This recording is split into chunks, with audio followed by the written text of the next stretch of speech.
kalau suplainya kan melimpah, tetapi cadangan beras pemerintah tinggal 200.000 ton. Jadi ya pemerintah kan bisa menetapkan apa saja yang dia mau. Nah, sementara ini petani juga hanya menerima apa yang menjadi keputusan pemerintah. Jadi inilah yang jadi dilema kita. Jadi petani panen berlimpah, tetapi Bulog kekurangan beras. Jadi ini sebenarnya adalah persoalan pemerintah yang harus diselesaikan oleh pemerintah. Jadi kalau pemerintah dan DPR tidak mendukung adanya penyerapan beras petani, ya petani akan kesulitan. Nah ini yang sebenarnya yang terjadi. Jadi kita panen tetapi tetap impor dan Bulog kesulitan memanfaatkan kesempatan panen untuk mengisi gudangnya. Ini persoalannya. Demikian. Begitu ya, begitu singkat Pak Rahmat. Jadi sebenarnya dalam hal ini sebenarnya masalah utamanya apa? Penyerapannya ataukah memang suplainya yang terganggu atau seperti apa? Karena di satu sisi juga tadi kita juga berbicara sebenarnya sebelumnya ini dengan Pak Bayu Krisnamurti, Wakil Menteri Pertanian 2010 sampai 2011 dan dia juga menyebut Pak Rahmat karena memang cadangan beras pemerintah yang hanya di Bulog yang hanya di 220.000 ton ini merupakan cadangan beras yang begitu rendah. Penyebab utama penyerapan dari beras dari Ya, petani ke Bulog sendiri itu begitu rendah sebenarnya apa Pak? Kalau bisa dijabarkan mungkin dengan jadi sederhana. begini, sederhananya harga beras itu naik, harga gabah naik. Kenapa harga gabah naik? Karena harga pupuk naik. Sebagian petani menyewa lahan, sewa lahan naik. Biaya transportasi, biaya logistik naik. Jadi kalau biaya semuanya naik, beras tidak boleh naik, padi tidak boleh naik, tentu saja ini akan kesulitan.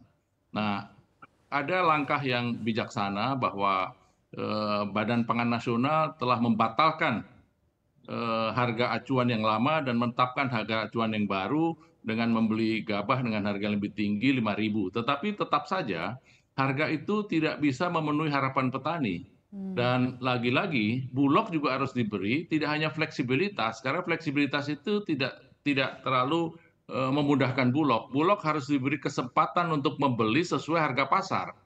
Nah, kalau Bulog diberi kesempatan untuk membeli sesuai harga pasar, maka kita tinggal mengawasi apakah Bulog benar-benar membeli langsung pada petani, apakah Bulog membeli di luar harga pasar yang ada. Jadi ini adalah hal yang sifatnya sebenarnya bisa diatasi, tapi lagi-lagi perlu semacam cara baru, perlu mekanisme baru begitu ya, sehingga harga beras yang naik, harga gabah yang naik di dalam negeri ini diantisipasi dan jangan dibandingkan harga beras di Indonesia dengan harga beras internasional. Harga beras internasional itu terdistorsi. Bahkan kalau kita mau adil, harga beras petani Indonesia yang dijual di pasar di Indonesia bandingkan dengan harga beras di Thailand yang dijual di pasar Thailand. Jangan dibandingkan dengan harga beras di pasar internasional meskipun itu dari Thailand. Kalau kita ingin membandingkan harga beras petani Indonesia yang di pasar kita, bandingkan juga di pasar Bentan supaya kita tahu dan supaya kita adil pada petani kita dan supaya kita juga adil pada kebijakan kita. Sama saja misalnya petani sawit kita, Ya. minyak sawit kita. Pasti minyak sawit kita lebih murah di pasar internasional. Begitu di pasar dunia, di pasar eh, itu harga itu juga fluktuasi dan kalau harga minyak sawit di Indonesia dengan minyak sawit di Vietnam pasti lebih murah di Indonesia. Baik. Hal-hal semacam ini seharusnya menjadi bagian kebijakan nasional kita khusus untuk padi dan Baik. perberasan kita. Baik Pak Rahmat, terima kasih banyak Pak elaborasinya. Saya akan beralih juga ke Pak Daniel. Pak Daniel, bagaimana Komisi 4 sendiri menilai keputusan pemerintah akhirnya mengimpor beras saat kita ketahui panen raya berlangsung dan juga menanggapi apa yang tadi sudah disampaikan oleh Pak Rahmat, ada masalah dari penyerapan beras di Bulog sendiri karena tadi adalah masalah harga yang sudah timbul dan memang sangat-sangat meningkat tinggi karena adanya harga-harga pangan, harga beras gabah dan juga harga-harga BBM yang kita ketahui sendiri begitu terguncang 2022-2023 sekarang. Tanggapan Anda seperti apa, Pak? Ya, tentu itu menjadi tanda bahwa pemerintah tidak pro terhadap petani. Itu menjadi berita buruk bagi segenap petani di Indonesia yang saat ini sedang panen raya. Dan sama saja pemerintah sedang memberangus semangat petani untuk melakukan produksi pangan. Ya.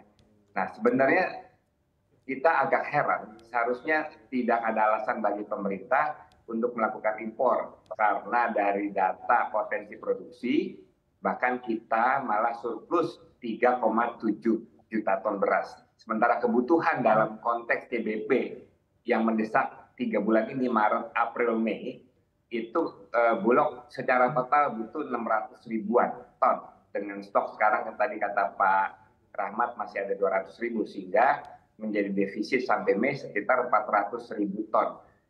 Nah, jalan keluarnya adalah ya kalau memang cadangan beras pemerintah di Bulog itu berkurang, segera Bulog melakukan penyerapan gabah petani dengan sangat masif sehingga tidak perlu melakukan impor. Nah, itu yang kita dorong dan kita ingatkan kepada pemerintah, termasuk yang muncul selama raker beberapa hari yang lalu.